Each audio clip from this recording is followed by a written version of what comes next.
enfants d'Israël accomplissent une action, une procession, en utilisant le myrte, Ada, et le vin et récitent la Havdalah, prière de séparation. L'autre côté s'éloigne d'eux. Ce côté s'abaisse et entre à sa place dans le shawl, à l'endroit où se trouve Korach et sa compagnie, comme il est écrit. Eux et tout ce qui leur appartenait sont descendus vivants dans le shawl Bemidbar 16h33. Donc Korach et Société Anonyme Compagnie ne sont pas descendus à genoux jusqu'à ce qu'Israël se sépare d'eux, comme il est écrit. Séparez-vous du milieu de cette assemblée Bemidbar 16h21. Ici aussi, l'autre partie ne descend pas au genou à la fin du Shabbat avant qu'Israël n'accomplisse la Havdalah. 58. Donc la Havdalah, séparation, est toujours faite le deuxième jour, qui est la colonne de gauche. Ceci renvoie à ce qui a déjà été expliqué, à savoir que même la Havdalah à la fin du Shabbat est destinée à séparer l'autre partie qui s'étend de la colonne de gauche. C'est au début de la dispute, suscitée par l'agressivité et la colère de la gauche avant de se calmer et de s'apaiser, que Genon fut créé. Puis furent créés tous ces anges qui dénoncent devant le Saint, bénéfice, leur maître, ci-dessus, le secret de la colonne centrale. Ils ne sont pas d'accord avec Société Anonyme Réconciliation et dévient vers la gauche. C'est pourquoi le feu les brûle et ils sont consumés. Et les autres anges, tous ceux qui sont annulés et n'ont aucun soutien, sont brûlés dans le feu. Tout cela provient de la puissance, du feu de la dispute au début, au deuxième jour. De même, Korach est tombé dans le genou et a brûlé, tout comme ces anges qui ont brûlé dans le feu du fleu de feu. Et tout se déroule de la même manière, depuis le début de cette dispute avec le feu de la colère. 59. Qu'il y ait un firmament, nous dit qu'une expansion s'est produite entre les deux. Les eaux inférieures se sont étendues et ont été séparées des eaux supérieures, et les eaux supérieures se sont étendues et ont été séparées des eaux inférieures par le firmament. Les lettres Il, Al-Ef Lamed, dans le nom d'Élohim, Al-Ef Lamed et Yud Mem, depuis le firmament sont de la partie droite.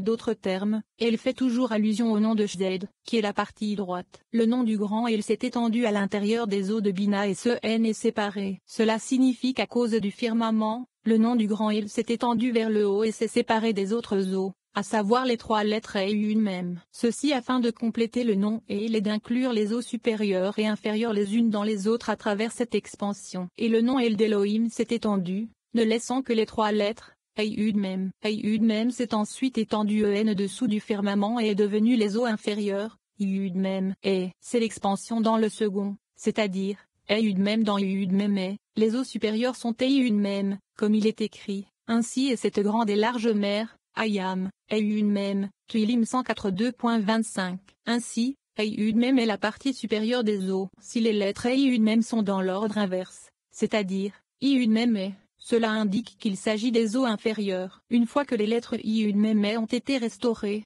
elles sont montées et se sont élevées au-dessus du firmament et ont rejoint le nom de grand et les sont retournées à la combinaison de la grande mer, Ayam, qui était Yud Mem. Alors tous, elle et Yud Mem furent unis pour ne faire qu'un, ce qui donna lieu à un seul nom, Elohim. Et ce nom Elohim s'est répandu dans de nombreux endroits. 60. Les eaux supérieures sont des mâles, les eaux inférieures sont des femelles. Au début, avant qu'elles ne soient fermement établies, elles étaient mélangées, mais elles furent ensuite séparées pour distinguer les eaux supérieures des eaux inférieures. Et pour les différencier, l'un est appelé Elohim, qui est Bina, et l'autre est appelé Adonai, qui est Malkout. L'un est le S supérieur du nom Yudevave, qui est Bina, et l'autre est le inférieur du nom Yudevave, qui est Malkout, comme il est écrit, et Elohim fit le firmament Bereshit. 7. Cette expansion a assumé le nom d'Elohim, car le verset, et Elohim fit indique que l'expansion de Yud Mem est retournée à elle et a fusionné avec le nom d'Elohim et les eaux supérieures. Car le nom Elohim et les eaux supérieures et le nom Adonai, le principe féminin de Zahir Ampin, et les eaux féminines. Néanmoins, puisque les hommes mâles, ou les lettres Yud Mem, n'ont été complétés que par les eaux femelles, c'est-à-dire, le principe féminin de Zahir Ampin, le nom Elohim s'est étendu partout, y compris dans les eaux femelles. 61. Bien que le deuxième jour, les eaux supérieures et inférieures aient été divisées, la dispute entre le droit et la gauche, qui sont les lettres Aleph Lamed et Yud Mem, ne cessa pas jusqu'au troisième jour, qui est Tiferet. Le troisième jour, la dispute entre le droit et la gauche fut réglée, car les deux colonnes, Aleph Lamed et Yud Mem, s'effacèrent l'une l'autre, et toutes deux furent établies correctement à leur place. À cause de cette dispute, bien que le monde existe sur elle, il n'est pas écrit, cela a été bon au sujet du deuxième jour, car l'œuvre n'était pas encore achevée ce jour-là. Ainsi, les eaux supérieures et inférieures étaient mêlées ensemble pour ne faire qu'un, et il n'y avait pas de descendance dans le monde jusqu'à ce qu'elle soit divisée en deux et distinguée comme distinctes l'une de l'autre. Ce n'est qu'alors qu'ils ont donné naissance à une progéniture. 62. Bien que la séparation des eaux inférieures des eaux supérieures ait eu lieu le deuxième jour, le conflit entre elles, qui est la droite, et a eu une même, qui est la gauche, n'était pas résolu. Ce n'est que le troisième jour que la réconciliation s'est faite entre eux. Les deux ne firent qu'un et se réunirent en un seul nom, Elohim. Le troisième jour, qui est Zahir-Ampin, et le nom, sur lequel est gravé Ev-Ave, pour rendre les eaux supérieures, Bina, égales aux eaux inférieures, Malkout. Car les lettres Ev-Ave sont le secret des deux et avec le Vav entre les deux, le E est supérieur et Bina, et le E est inférieur et Malkout. Le Vav entre les deux est Zahir-Ampin et il complète et illumine les deux côtés, au-dessus de Bina et au-dessous de Malkout. Cela a été signifié par la division des eaux du Yarden, le Jourdain, où les eaux supérieures se sont élevées en un tas et n'ont pas descendu dans la mer morte. C'est le secret du E supérieur du nom Yudevave, à savoir Bina. D'autre part, les eaux inférieures, qui sont le secret du E inférieur, Malkout, se sont écoulées dans la mer morte, qui est le secret du E inférieur, Malkout. Et Israël, le secret de la lettre Vav, alla au milieu, entre les eaux supérieures et les eaux inférieures du jardin. C'est ainsi qu'Israël, le secret de la lettre Vav de Yudevave, reçut l'abondance de la partie supérieure de l'île et la donna à la partie inférieure. 63. Le firmament est mentionné 5 fois le deuxième jour, et la vie des mondes, qui est Tilzot Zahir-Ampin, passe par eux et guide les mondes à travers eux. Ils sont tous composés les uns des autres. Si la colonne centrale n'avait pas réglé le différend, aucun n'aurait inclus l'autre ni été harmonisé. Ces 5 firmaments sont équivalents aux 500 ans auxquels l'arbre de vie, qui est Zahir-Ampin, est attaché pour produire une descendance et des fruits dans le monde. Toutes les eaux de Béréchit, ainsi que les genres de Moshin qui sortent de Béréchit, qui est Arik-Ampin, sont divisés sous lui et à travers lui ENO supérieur et ENO inférieur. Le roi David, qui est le secret du principe féminin, reçoit tout de Zahir-Ampin. Il le distribue ensuite vers les moyens inférieurs de Bria, Yetzira et Azia, comme il est écrit, et il distribua parmi tout le peuple, parmi toute la multitude Ishmuel 6h19. Il est également écrit, tu leur donnes, ils ramassent de Ilim 142.28, et elle se lève aussi alors qu'il fait encore nuit, et donne de la nourriture Michelet 31.2.15. 64. Lorsque le désaccord était suscité par la férocité de la gauche, la brume de feu augmentait et devenait accablante. Les esprits produits à l'intérieur de cette brume se figèrent immédiatement, ils devinrent secs et sans aucune humidité. Ces esprits, qui étaient mâles et femelles, produisirent une multitude de mauvais esprits. De là, toute la puissance de l'esprit impur apparut dans tous ces esprits forts. Tel est le secret de la clipa du prépuce. Ces esprits ont été renforcés dans l'impureté par les démons violents. L'un est appelé vipère et l'autre serpent, et ces deux espèces ne faisaient qu'un. La vipère a une progéniture tous les 70 ans, tandis que le serpent n'en a que tous les 7 ans. Mais comme ils se sont unis, tout est revenu aux 7 ans du serpent. La vipère engendre donc tous les 7 ans comme un serpent, et ils deviennent comme une seule espèce. 65. C'est de là que vient le secret de Genon, qui a 7 noms, et du mauvais penchant, qui a aussi 7 noms. C'est à partir de là que l'impureté s'étend et se répand dans le monde à de nombreux degrés. Et tout vient du secret de la gauche, qui contient le bien et le mal et, par là, rend le monde habitable. C'est d'ici que vient le secret du Saint-Nom qui est gravé par 18 lettres et qui est responsable des pluies abondantes qui alimentent la terre, de la charité humaine, de tous nos bienfaits et de l'habitation générale de ce monde.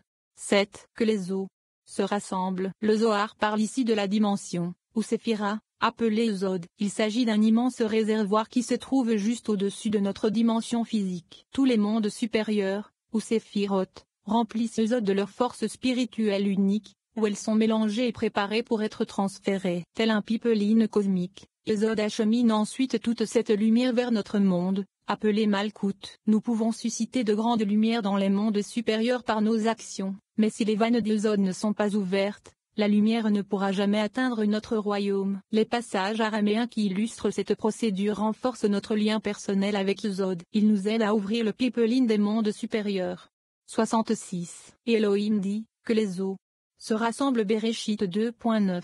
Les mots soient réunis, et Ikavu, signifie que le mochin appelé les eaux voyagera en ligne droite, et Kav, sur un seul niveau, sans s'étendre à droite ou à gauche. Tout s'écoule mystérieusement depuis le secret de ce point primitif, qui est Arik-Ampin, jusqu'à ce que la lumière atteigne et soit recueillie dans le temple céleste. De là, en se référant à Israël, à Saba et à Tebouna, elle s'écoule ensuite en ligne droite vers les autres degrés. à savoir vers Zahir-Anpin, jusqu'à ce qu'elle atteigne ce lieu unique où tout est rassemblé selon le secret du mâle et de la femelle. Il demande, et quel est ce lieu? Il répond, c'est la vie des mondes, à savoir le Yesod Zahir-Anpin, qui est le mâle qui s'unit à Malkout, qui est le principe féminin. Ainsi, il comprend le mâle et la femelle ensemble. 67. Les eaux mentionnées dans le verbe coulent d'en haut, du est supérieur du Yud et Vav, qui est Israël, Saba et Tebouna. Les mots sous le ciel alluent au petit Vav, qui est Yesod Zahir-Anpin. Zahir-Anpin est appelé grand Vav, tandis que son Yesod est appelé petit Vav. Par conséquent, quand la lettre Vav est prononcée,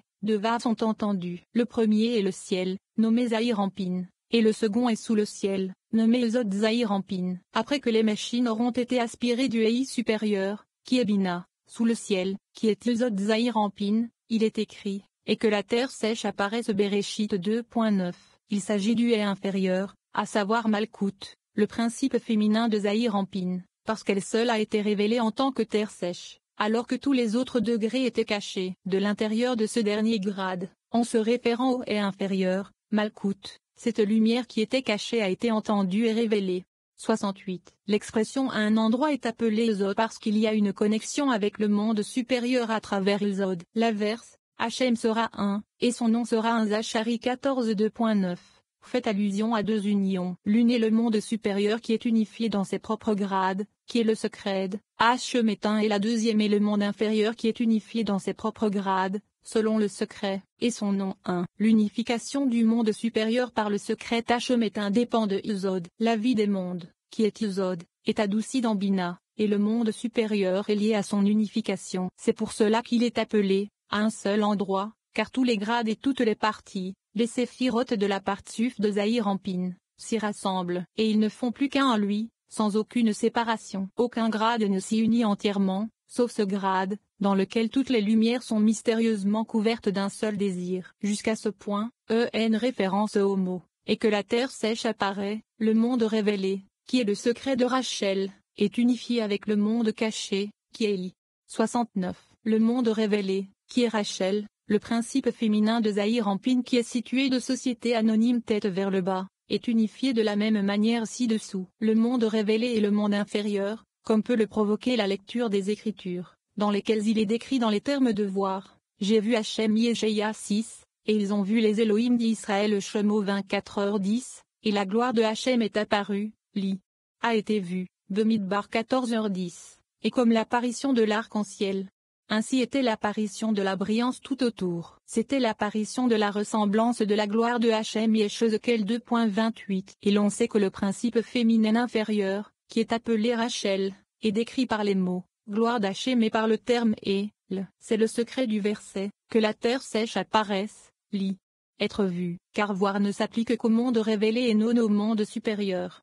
70. Le verbe, comme l'apparition de l'arc-en-ciel Ibid, qui est écrit à propos de la chariot divine de Yeshezekel, fait allusion à la vie des mondes, à savoir Yesod de Zahir-Anpin. Par conséquent, il est écrit dans la partie de No, j'ai placé mon arc-en-ciel dans la nuée Bereshit 9h13, qui fait également allusion à Yesod Zahir-Anpin, qui est appelé la vie des mondes. L'expression dans la nuée fait référence à Malkout, c'est-à-dire au principe féminin inférieur de Zahir-Anpin. Le monde révélé de Rachel. Les mots j'ai mis signifient qu'il a mis son arc clair dans le nuage depuis le jour de la création. Ce jour nuageux, qui est décrit dans le verset, et il arrivera que j'apporterai un nuage Bereshit 9h14, indique que ce n'est qu'alors que l'arc-en-ciel sera vu selon le secret de l'apparition de la ressemblance de la gloire d'Hachem, et à aucun autre moment. Pourquoi est-il ainsi? Au moment où la gauche est éveillée, Rachel émerge vers son propre point de vue et elle a eu un dur labeur Bereshit 35 2.16. C'est pourquoi il est dit que 3 anges restent à ses côtés, Michaël d'un côté,